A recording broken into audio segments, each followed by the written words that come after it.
Badi Palace, Marrakech, Morocco. When to visit, tips, location and cost. Badi Palace is a ruined palace said to have 300 rooms decorated in gold, turquoise, and crystal. It was built to celebrate the victory over the Portuguese army, in 1578, in the Battle of the Three Kings.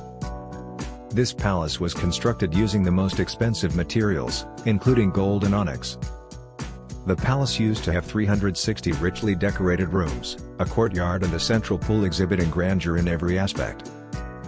The rise of the Alawite dynasty had seen the decline of this palace. When Sultan Ismail ibn Sharif stripped the building of its contents, building materials, and decorations, they used in the construction of his new palace and his new capital at Meknes. Currently, Badi is used as a museum displaying interesting exhibits, including a restored 12th century minbar that once stood in the Koutoubia Mosque.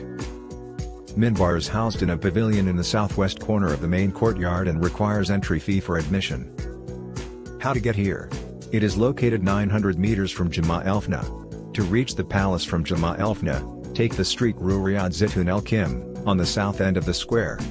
Subscribe and follow Tripspell for travel stories. Visit tripspell.com to plan your next trip.